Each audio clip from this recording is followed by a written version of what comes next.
విద్యార్థులు ఈ variations in beetle population అన్నటువంటి దాన్ని మీరు అబ్జర్వ్ చేయడానికి కింది వీడియోని జాగ్రత్తగా అబ్జర్వ్ చేయండి.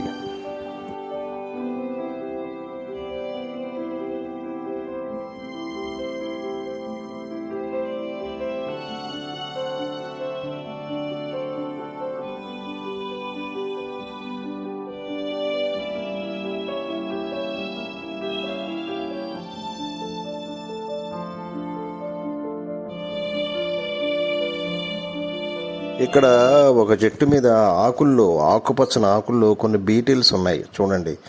కొన్ని బీటిల్స్ ఆకుపచ్చ కలర్స్లో ఉన్నాయి, కొన్ని బీటిల్స్ రెడ్ కలర్స్లో ఉన్నాయన్నమాట. ఓకే, గ్రీన్ లీవ్స్ మీద.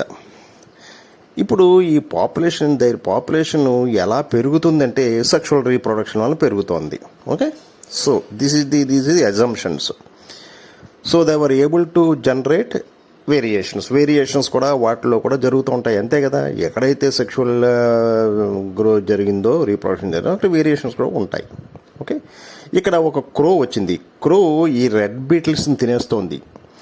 క్రో యొక్క ఈ రెడ్ బీటిల్స్ యొక్క నేచురల్ సెలక్షన్, బ్యాడ్ సెలక్షన్ ఏంటంటే అవి క్రోకి కనపడుతున్నాయి. క్రోకి గుడ్ సెలక్షన్ ఏంటి, బీటిల్స్ కనపడుతున్నాయి. సో ఈ రెడ్ బీటిల్స్ని అవి తినేస్తున్నాయి క్రోస్. చూడండి, అర్థమైందా విద్యార్థులు?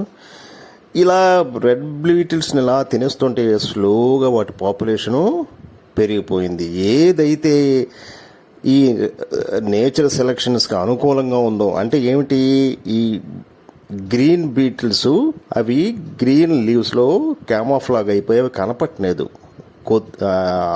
కాకులకి. సో ఈ గ్రీన్ బీటిల్స్కి నేచురల్ సెలక్షన్ అడ్వాంటేజ్ ఏంటంటే అవి బ్రతకడానికి వీలు అయ్యింది. సో దానివల్ల వాటి పాపులేషన్ పెరిగింది. ఓకే, అర్థమైందా విద్యార్థులు? కాలక్రమేణా సిచ్యుయేషన్ 2లో చూడండి, కాలక్రమేణా వీటిలో వేరియేషన్స్ కూడా వచ్చి ఈసారి బ్లూ కలర్ వచ్చిందన్నమాట. ఓకే, ఈ రెడ్ కలర్ నుంచి ఒక వేరియేషన్ వచ్చి, జెనెటిక్ వేరియేషన్ వచ్చి బ్లూ కలర్ వచ్చింది. Instead of red colour blue colour beetles వస్తున్నాయి అన్నమాట. This blue colour this one genetic will pass to this progeny. So that all its progeny are blue అన్నమాట. ఇప్పుడు ఇక్కడ ఏంటంటే ఈ కాకులు, క్రోస్, ఇవి బ్లూ కలర్డ్ బీటిల్స్ని, okay, on the green leaves, and red colour బీటిల్స్ని ఆన్ ద బుషెస్, గ్రీన్ బుషెస్ని చూడగలవన్నమాట. సో ఈ క్రోస్ ఈ బోత్ రెడ్ బీటిల్స్ని, బ్లూ బీటిల్స్ కూడా వీటిని తినేస్తాయి పాపం ఇవి. In this case no survival advantage లేవు దీనికి. నేచురల్ సెలక్షన్ సర్వైవల్ అడ్వాంటేజ్ లేదన్నమాట. బ్లూ కలర్ కానీ as well as green colours కానీ అడ్వాంటేజ్ లేదు. ఇప్పుడు ఒక సెకండ్ సిచ్యుయేషన్ వస్తుంది, చూద్దాం. ఇక్కడ మనం ఒక ఇమాజినేషన్ చేయొచ్చు అన్నమాట. ఇక్కడ ఇనీషియల్గా ఏంటి, బ్లూ బీటిల్స్ అప్పుడప్పుడే స్టార్ట్ అయ్యాయన్నమాట రావడం, ఆ జనరేషన్ స్టార్ట్ అయింది. ఇప్పుడు most of them are red మాట, రెడ్ బీటిల్స్ మాట.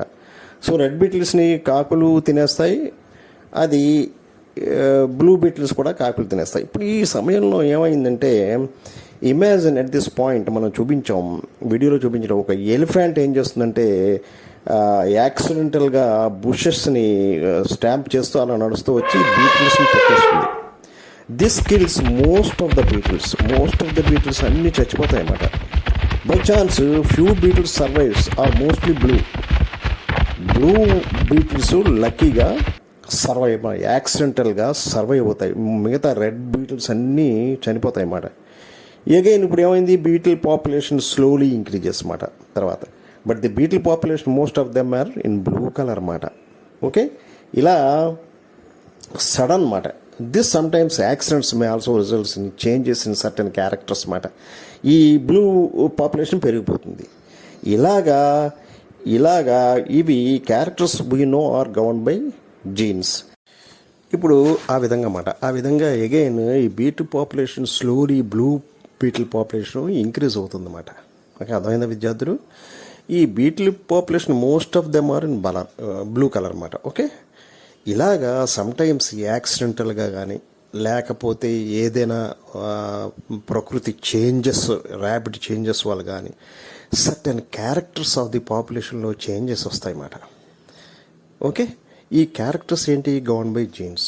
దస్ దెర్ ఈ change in frequency of genes in small population కదా, బ్లూ బీటిల్లో. దిస్ ఈజ్ ఇలాంటి చేంజ్ని మనం ఏమంటామంటే జెనెటిక్ డ్రిఫ్ట్ అంటాం అన్నమాట, which provides diversity in the population. విద్యార్థులు ఇంకా ఈ పూర్లీ నరిష్డ్ బీటిల్ సిచ్యుయేషన్ 3 చూద్దాం. ఈ కేసులో బీట్స్ పాపులేషన్ మామూలుగా ఇంక్రీజ్ అవుతూ ఉంటుందన్నమాట. బట్ సడన్గా ఏమవుతుందంటే జనరల్గా వేరియేషన్స్ వస్తూ ఉంటాయి, జనరల్గా పాపులేషన్ ఇంక్రీజ్ అవుతూ ఉంటుంది మామూలుగా. సడన్గా ఏమవుతుంది, bushes are affected by a plant disease అన్నమాట. ప్లాంట్ డిసీజ్ వచ్చి in which material were destroyed, plant leaf material destroy అయ్యి అది సరైన న్యూట్రిషన్ వాల్యూస్ ఇవ్వదన్నమాట వీటికి బీటిల్స్కి. In which leaves are affected by the beetles. This beetles ఎలా అవుతుంది పాపం వాటికి? Got less food material. So beetles are poorly nourished.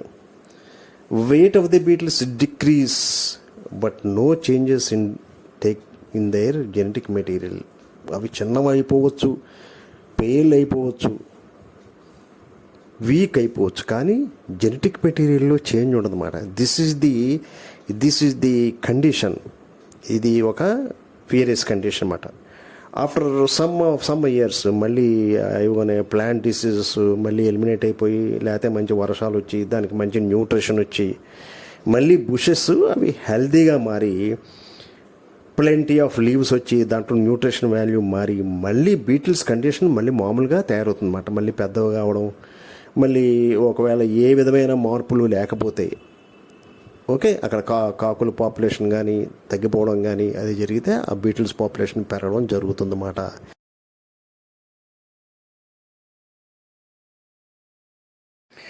ఇక్కడ చూడండి విద్యార్థులు, acquired and inherited characters and ఎవల్యూషన్లో మనం పై వాటి గురించి కొన్ని చెప్పుకోవచ్చు. ఇక్కడ మనకి జెర్మ్ సెల్స్ ఉన్నాం. మనం శరీరంలో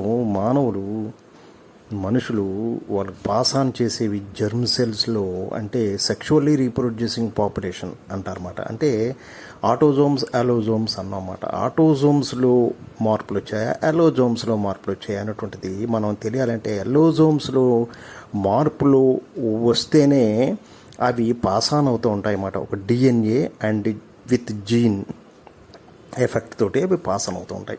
ఇక్కడ మనం పైన weight of the beetles reduced because starvation. అది స్టార్వేషన్ అవి రెడ్యూస్ అయిపోయాయి కానీ పేల్ అయిపోయాయి కానీ అవి డిఎన్ఏ చేంజ్ వలన కాదు.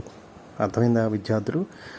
సో ఈ లో వెయిట్ అనేటువంటిది ట్రైట్ కాదన్నమాట, అది ఇన్హెరిటెన్స్ కాదు, అది ఎక్వైర్డ్ అన్నమాట. ఎక్వైర్డ్ పొందిందన్నమాట, జీవితంలో పొందింది కానీ అది బికాస్ ఆఫ్ స్టార్వేషన్, అది ఇన్హెరిటెన్స్ కాదన్నమాట. Therefore even if some generations of beetles lose their weight starvation వల్ల, that is an example of not example of evolution అన్నమాట. అర్థమైందా? Since change is not inherited over generations అన్నమాట. Okay, change in non productive tissue చెప్పాం కదా, allosomes autosomes అని. ఆటోజోమ్స్లో ఉండేటువంటి అవి cannot be pass to the డిఎన్ఏలోంచి పాస్ అవ్వమాట జెర్మ్ సెల్స్కి. Okay, therefore experience of individuals during life time ఏదైనా వచ్చినప్పుడు అవి పాస్ ఆన్ అవ్వమాట. ఇప్పుడు ఒక మనిషి ఎక్సర్సైజ్ చేస్తాడు, వాడి మజిల్స్ వస్తాయి. ఆ మజిల్స్ అన్నవి ఎక్వైర్డ్ మాట. అవి it will not be effect of DNA. Okay, so అది పాస్ ఆన్ అవ్వదన్నమాట. ఓకే, ప్రాజనీకి పుట్టగానే వాడు మజిల్స్తో పుట్టడమాట, because muscles are acquired only, not inherited. అర్థమైందా విద్యార్థులు? ఇది డైరెక్ట్గా it cannot effect the evolution.